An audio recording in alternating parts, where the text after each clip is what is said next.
స్తోత్రము పాడి పొగడెదను దేవాది దేవా నిన్ను రాజాది రాజా నిన్ను మ్రొక్కి కీర్తించెదను దేవాది దేవా నిన్ను రాజాది రాజా నిన్ను మ్రొక్కి కీర్తించెదను అద్భుతమైన ప్రేమ నాలో పరమ తండ్రి చూపు శుద్ధ ప్రేమ అద్భుతమైన ప్రేమ నాలో పరమ తండ్రి చూపు శుద్ధ ప్రేమ ఎన్నాడును మారని ప్రేమ నాలో నిలుచుండు ప్రేమ ఎన్నాడును మారని ప్రేమ నాలో నిలుచుండు ప్రేమ స్తోత్రము పాడి పొగడెదను దేవాది దేవా నిన్ను రాజాది రాజా నిన్ను మ్రొక్కి కీర్తించెదను దేవాది దేవా నిన్ను రాజాది రాజా నిన్ను మ్రొక్కి కీర్తించెదను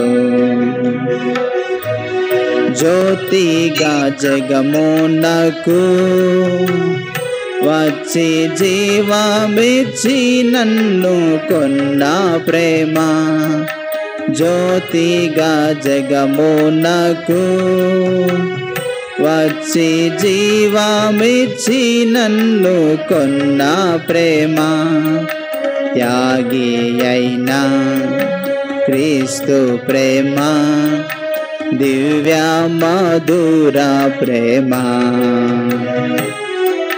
త్యాగి అయినా క్రీస్తు ప్రేమ దివ్య మధుర ప్రేమ స్తోత్రము పాడి పొగడెదను దేవాది దేవా నిన్ను రాజాది రాజా నిన్ను మ్రొక్కి కీర్తించెదను దేవాది దేవా నిన్ను రాజాది రాజా నిన్ను మ్రొక్కి కీర్తించెదను మాయాలోక ప్రేమను నమ్మి నాశించిన నన్ను ప్రేమించెను మాయాలోక ప్రేమను నమ్మి నాశించిన నన్ను ప్రేమించెను నన్ను జయించిన దైవ ప్రేమ నాలో పొంగు ప్రేమ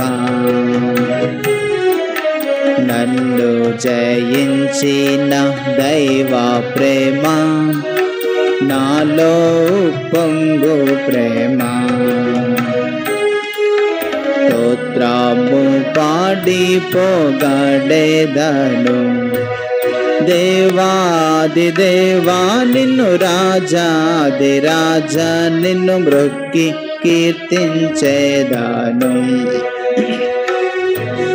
దేవాది దేవా నిన్ను రాజాది రాజా నిన్ను మ్రొక్కి కీర్తించెదను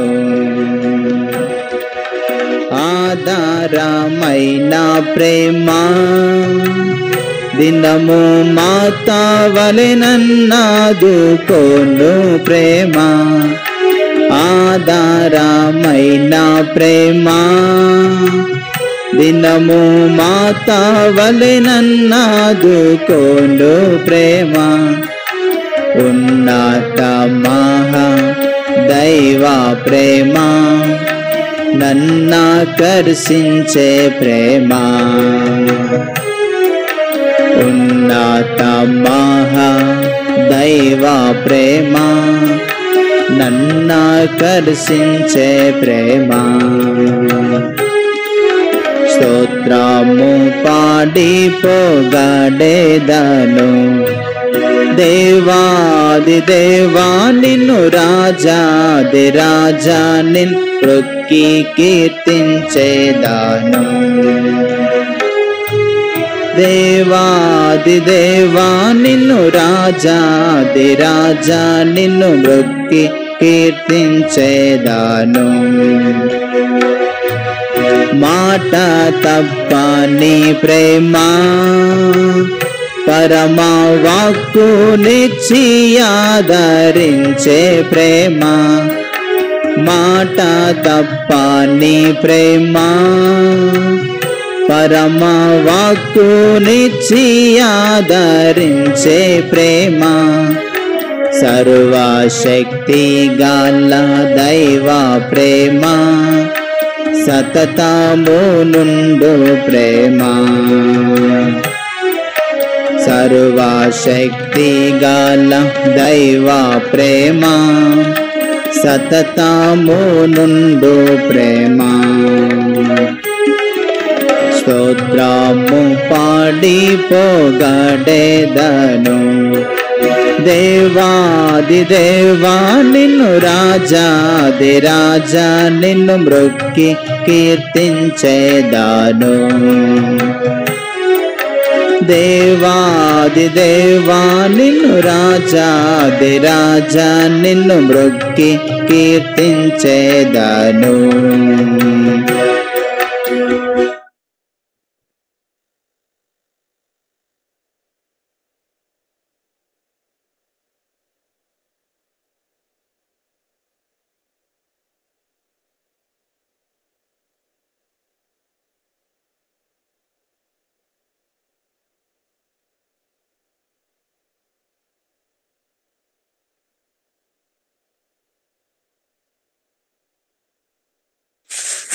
ప్రార్థన చేసుకుంటామండి.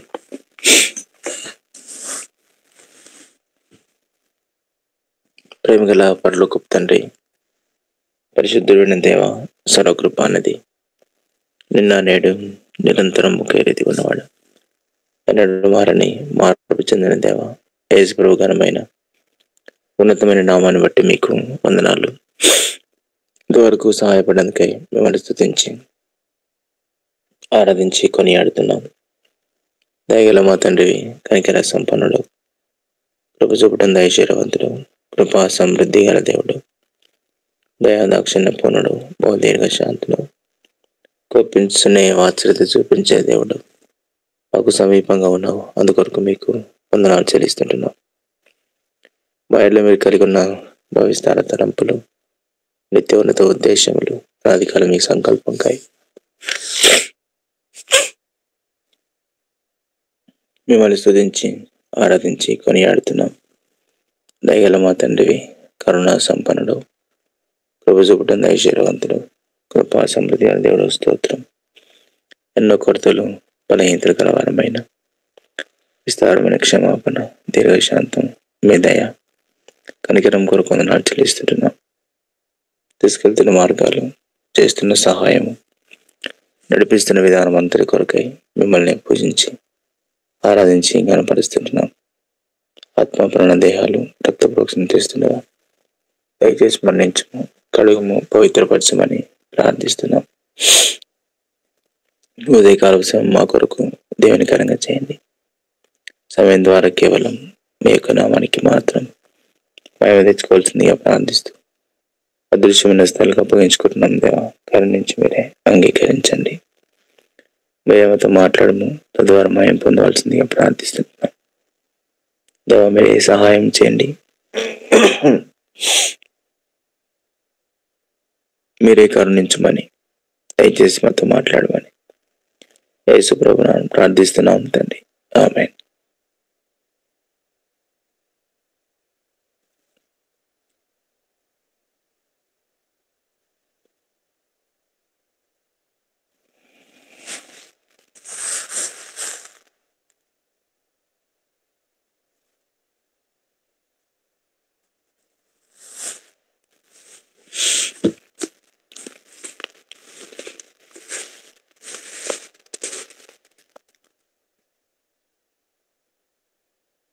సామెతల గ్రంథం 24వ అధ్యాయం.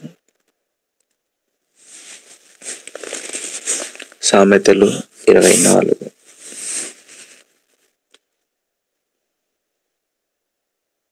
10వ వచనం.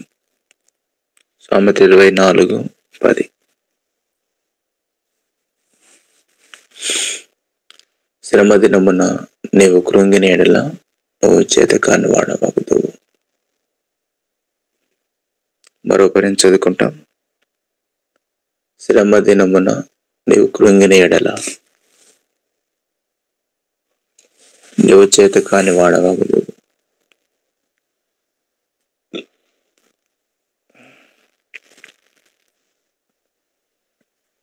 సామెతల గ్రంథకర్త రాస్తున్నటువంటి శ్రేష్టమైన మాటలు.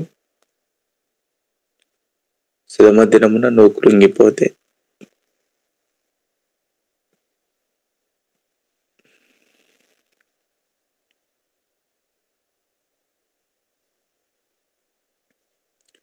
నువ్వు చేతకాని వాడవగదువు అని రాయబడింది. ఇది సహజంగా మనుషులకు ఉండేటటువంటి తత్వం. ఏంటిది? శ్రమల్లో కృంగిపోవడం. సహజంగా మనము చూస్తూ ఉంటాం.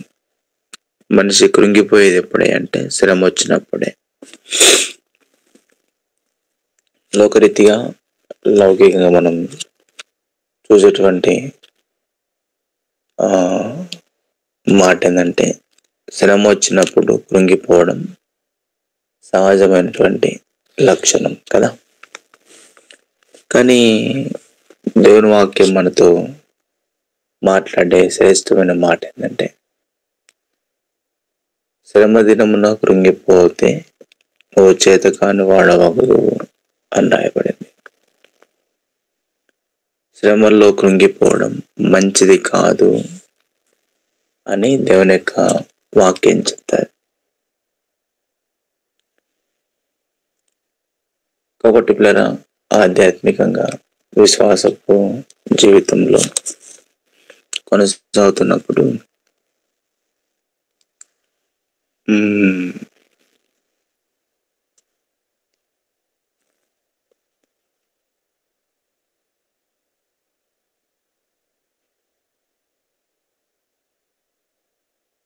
శ్రమల్లో కృంగిపోవడం విశ్వాసికి తగినటువంటిది కాదు అని రాయబడింది. మరేం చేయాలా? శ్రమను ఎదుర్కోవాలా. శ్రమల్లో కావాల్సింది ధైర్యం. ఏ వ్యక్తికైనా ఉండాల్సింది శ్రమల్లో కావాల్సింది ధైర్యం అని తెలుసుకోవాలి. అందుకనే నీతిమంతులు సింహం వలె ధైర్యంగా ఉందురు అనే మాట మనకు తెలుసు. కాబట్టి సింహానికి ఉండేటువంటి మంచి లక్షణం ఏంటంటే శ్రమకు ఎదురుగా వెళ్తుంది, భయపడదు. శ్రమ వచ్చింది కదా,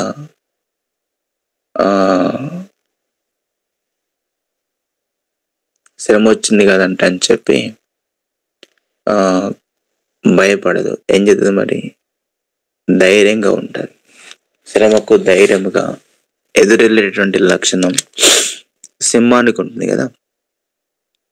దేవుడు కూడా మనతో ఆయన గురించి రాయబడినమాట ఏమని?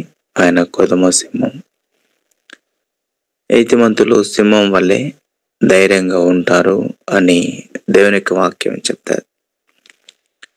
కాబట్టి ఎప్పుడైతే ధైర్యం ఉండదో కృంగిపోవడానికి అవకాశం ఉంటుంది. అందుకని కావాల్సింది ఏంటిది? ధైర్యం.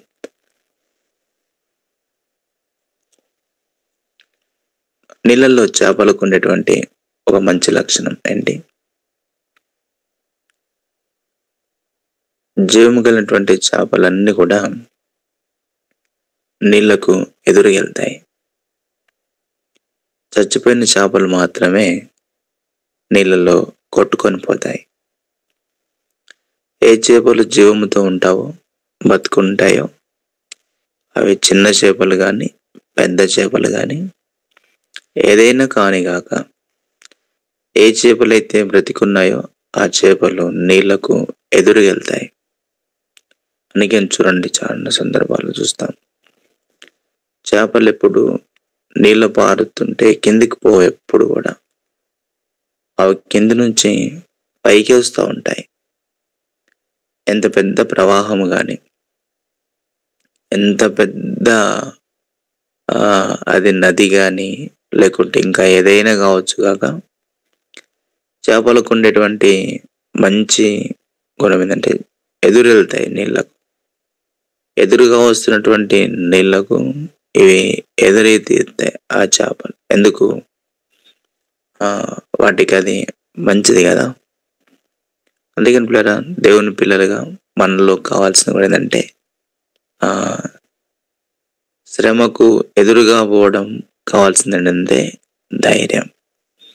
అందుకని నా విశ్వాస బ్రతుకు జీవితంలో భక్తులు చాలా మంది కూడా ఏం కాలే, వాళ్ళు కృంగిపోలే. వాళ్ళు తమ జీవితంలో పట్ట కృంగిపోలేరు. అయ్యో శ్రమ వచ్చింది ఏమవుతామని కృంగిపోలే. వాళ్ళు ధైర్యంగా ఉన్నారు, వాళ్ళు ఎదురుగా వెళ్ళారు, వాళ్ళు ధైర్యంగా పోరాడడానికి వాళ్ళు ఇష్టపడ్డారు. దావీదు సిక్లకు తిరిగి వచ్చిన తర్వాత తమ సైన్యం అంతా కూడా తనతో పాటు ఉన్నప్పుడు తమ భార్యలు తమ యొక్క పిల్లలందరూ కూడా చెరపట్టబడ్డారు అని విన్నప్పుడు దేవుని యొక్క వాక్యం రాయబడింది, దావీదు ఏడ్చుటకు మిక్కిలి శక్తి లేనంత గొప్పగా ఏడ్చిందంట. ఆయన ఏడ్చుటకు శక్తి లేనంతగా ఏడ్చినాడు. ఎవరు? దావీదు. తమ యొక్క సైనికులు కూడా తనతో పాటు ఉన్న వాళ్ళు దావీదును రాళ్ళతో కొట్టి చంపాలని ప్రయత్నం చేసినప్పుడు, అనుకున్నప్పుడు సైతం దావీదు భయపడలే. అందుకని కింద వాక్యం రాయబడింది, దావీదు తన దేవుని యెహోవాను బట్టి ధైర్యము తెచ్చుకొనెను అని రాయబడింది. అయ్యో ఏం చేయాలా? వాడు కృంగిపోలే. కృంగిపోతే ఏమవుతావు? చేతగాని వాడవైతావు. కృంగిపోతే చేతగాని వాడవైతావు. అందుకని అప్పుడు ఏం కావాలా? ధైర్యం కావాలా. అందుకని తన దేవుడైన యెహోవాను బట్టి ధైర్యము తెచ్చుకొనెను అని రాయబడింది. తన దేవుని బట్టి ధైర్యం. ఇంతకుముందున్నట్టు బ్రతికున్న చేపలైతే నీళ్లకు ఎదురు వెళ్తాయి, చచ్చిన చేపలైతే నీళ్ళలో కొట్టుకొని పోతాయి. అలాగనే జీవం గల క్రైస్తవుడు, దైవ జీవాన్ని పొందినటువంటి ఒక క్రైస్తవుడు శ్రమకు ఎదురుగా ముందుకెళ్తాడు. దైవ జీవాన్ని పొందినటువంటి క్రైస్తవుడు ఏం చేస్తాడు? చచ్చినవాడు కాబట్టి నీళ్ళల్లో కొట్టుకొని పోతాడు ఆయన. అంతమించి ఇంకోటేం కాదు. కాబట్టి ప్రియ సహోదరి, నేను ఆధ్యాత్మిక జీవితంలో ఈ పరిస్థితుల్లో మనకేం కావాలా? ధైర్యం కావాలా. ఒక మొర్దెకై మనకు కనిపిస్తాడు. కాబట్టి ఆయన ఒక్కడే ఉన్నాడు. ఆయనతో పాటు సహవాసం చేసేవాళ్ళు, ఆయనతో పాటు ఆయన బలపరిచే వాళ్ళు ఎవరు లేరు. మొర్దెకైలో మనకు కనిపించే మాట. కాబట్టి రాజుకు అనుకూలంగా ఉన్నాడు హామాన్. హామాన్ మొర్దెకైని చంపడానికి ప్రయత్నం చేస్తూ ఉన్నాడు. ఎందుకంటే అతను వంగలేదు, నమస్కారం చేయలేదు. ఆ సంస్థ ఉన్నటువంటి ప్రతి ఒక్కరు కూడా హామాను కనిపించగానే సాష్టాంగపడి నమస్కారం చేస్తూ ఉన్నారు. కానీ ఈయన మాత్రం వంగట్లే, నమస్కారం చేయట్లే. మిగతా వాళ్ళందరూ అడిగినారు, ఏమయ్యా నువ్వు వంగవా, నమస్కారం చేయవా? ఏంది నువ్వంటే, నేను యూదులను, నేను ఆ పని చేయజాలను అంటని చెప్పాడు ఆయన. నేను ఒక యూదులను, I'm a Jews, that's why I can do that work అని చెప్పి, నేను ఆ పని చేయజాలంట అని చెప్పాడు. నేను చేయలేను. ఒక యూదునికి ఉండేటువంటి ధైర్యం, ఒక దేవుని కేవలం నమస్కారం చేయాలంట. మిగతా ఏ మనుషునికి నమస్కారము సాష్టంగా పడాల్సిన అవసరం లేదంటాడు ఆయన. ఆయనకి ధైర్యంగా ఉన్నాడు. ఎవరు? మొర్దెకై. ఎప్పుడు చూసినా మొర్దెకై ముఖం చూస్తే హామానుకు చాలా ఆవేశం, కోపం. చివరికి మొర్దెకై యొక్క కొరకు, మొర్దెకాయి యొక్క జనాంగం కొరకు ఒక రాజు దగ్గర నుంచి ఒక శాసనం కూడా పుట్టించాడు. యూదులందరూ కూడా చంపడాలంట అని చెప్పి ఆ శాసనం బయలుదేరింది, సంతకం చేయబడ్డది. తర్వాత దేవుని యొక్క వాక్యం నెరవేరింటారా. కాబట్టి ఒక రాత్రి రాజుకు కలత పుట్టిందంట. అందుకే దేవుని యొక్క వాక్యం చదువుకుంటాం. ఎస్తేరు గ్రంథం, దేవుని యొక్క వాక్యం అంతా చెప్పేటువంటి శ్రేష్టమైన మాట. ఎస్తేరు గ్రంథం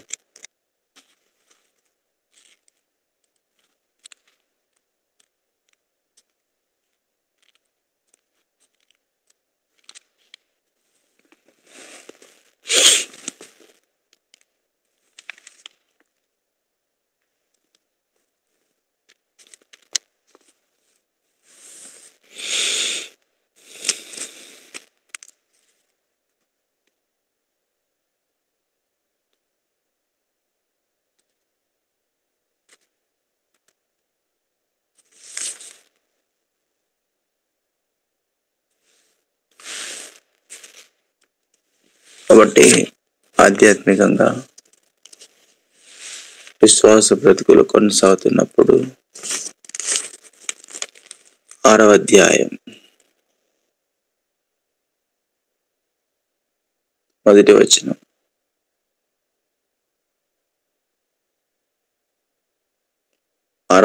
ఎస్తేరు గ్రంథం 1వ వచనం. ఆ రాత్రి నిద్ర పట్టకపోయినందున రాజ్యపు సమాచార గ్రంథం తెమ్మని రాజు ఆజ్ఞ ఇయ్యగా అది రాజు ఎదుట చదివి వినిపింపబడేను. దేవునికి వాక్యం చెప్తుంది. కాబట్టి రాజునకు ఏం పట్టల, నిద్ర పట్టలే. ఎందుకంటే వీళ్ళు ఏం చేశారంట, దేవునికి వాక్యం జాగ్రత్తగా 4వ అధ్యాయం 4వ అధ్యాయంలో ప్రార్థన చేసినట్టు దేవుని యొక్క వాక్యంలో మనం చదువుకుంటాం.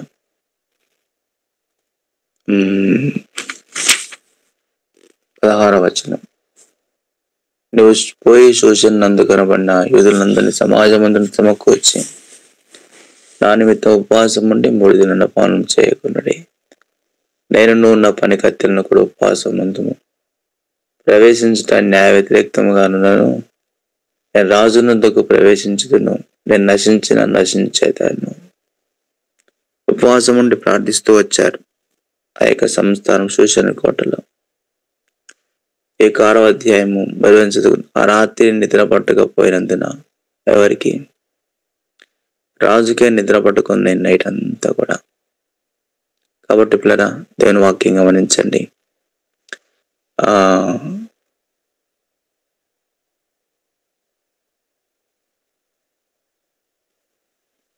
దేవుని పిల్లలు చేసే ప్రయత్నం ఎప్పుడు శ్రమల్లో, కష్టాల్లో, ఇరుకులు, ఇబ్బందుల్లో వారు చేసేటువంటి ప్రయత్నం వారికి విజయం ఇస్తూ వచ్చింది.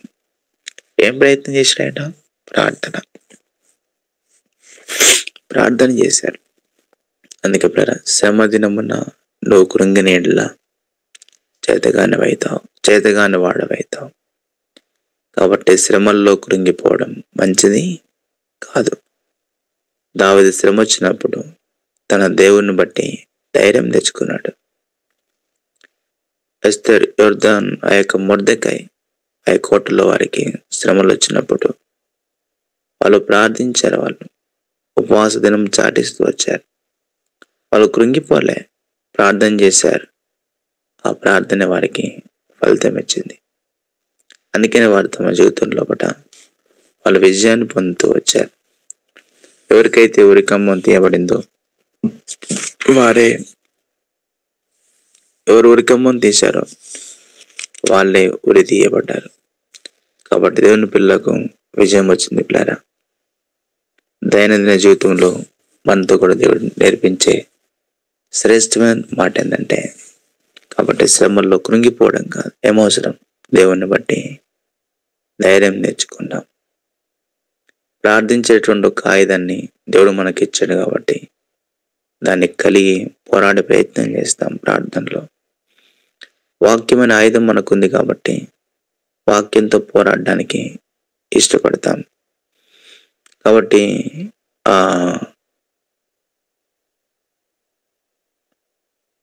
నేను విశ్వాస జీవితంలో పట్ల మనకు కావాల్సింది ప్రార్థన.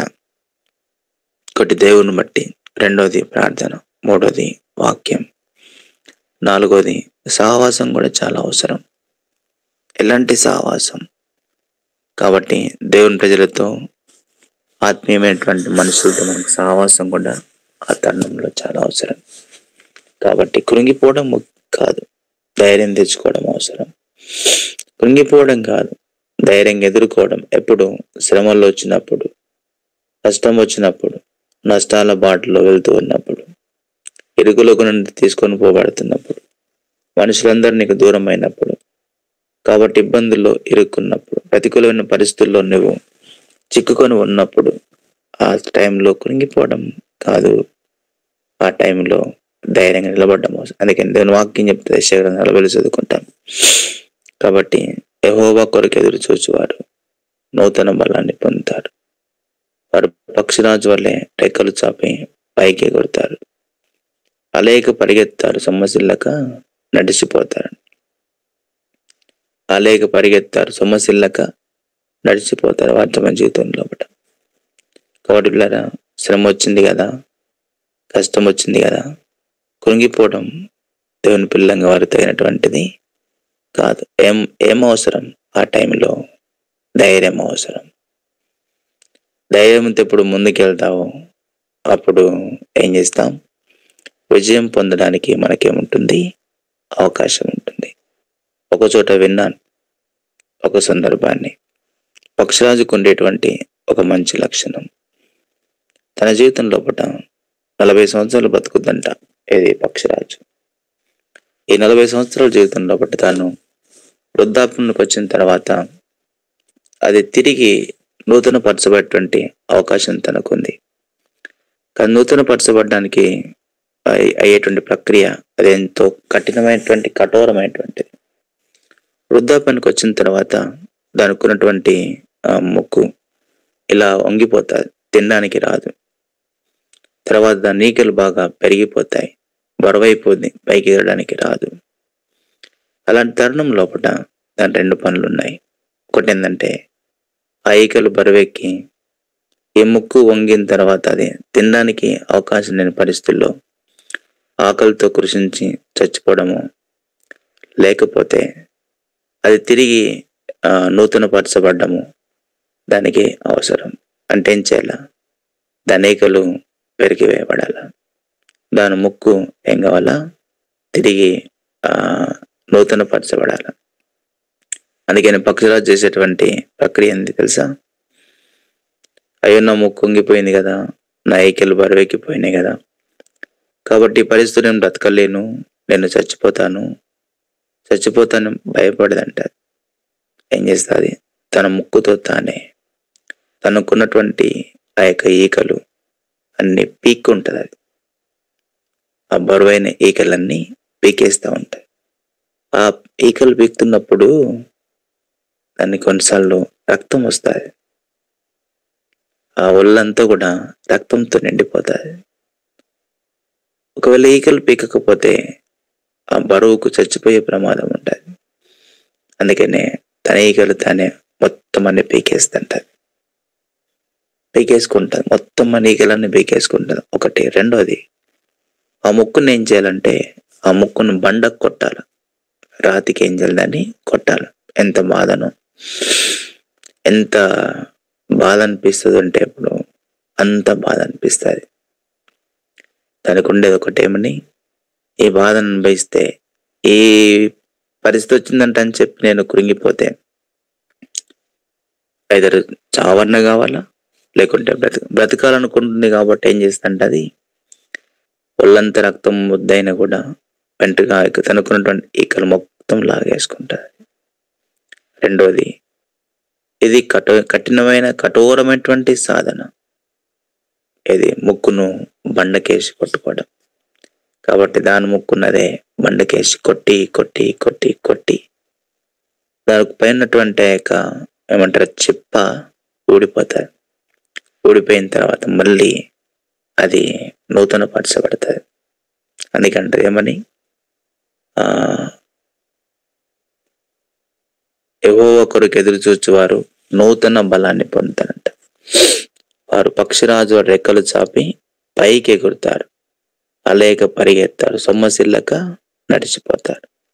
కాబట్టి తన వయసు గతించింది అనే భయం లేకుండా, నేను చచ్చిపోతాను, నా సావే శరణ్యమైనటువంటి ఇది లేకుండా, ఆ కఠినమైనటువంటి పరీక్షను ధైర్యంగా చేసి తిరిగి ఏం చేస్తుంది? అది నూతన పరచబడుతుంది, నూతన బలాన్ని తెచ్చుకుంటుంది మళ్ళీ.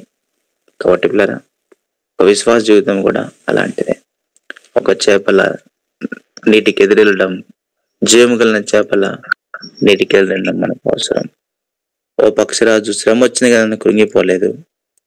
తనకున్నటువంటి ఈకల్ని పీకేసుకొని, తన ముక్కును బండ కొట్టుకొని ఎలాగైతే తిరిగి నూతన పరచబడిందో, ఆ ప్రకారంగా మనకు కూడా దేవుని యొక్క రెక్కల కిందకి వచ్చి దేవుని వాక్యాన్ని చూసుకొని ప్రార్థనా జీవితాన్ని కలిగి దేవుని బట్టి ధైర్యం తెచ్చుకొని ముందుకు పోవడం మనకెంతో అవసరం. కాబట్టి మనకు బరువుగా ఉన్నటువంటి వాటిని, ఏదైతే మనకు మన జీవితంలో కూడా కాబట్టి ఆయాసకరంగా ఉంటూ ఉన్నాయో, వెనకంజ వేసేటమైతే ఉన్నాయో, వాటన్నిటిని కాస్త మనకు మనమే వదిలించుకొని కాబట్టి ధైర్యంగా ముందుకు పోవడం మనకెంతో అవసరం. ఇలాగూ ఆధ్యాత్మిక జీవితంలో ముందు కొనసాటకు దేవుడి సహాయం చేసి నడిపించును గాక.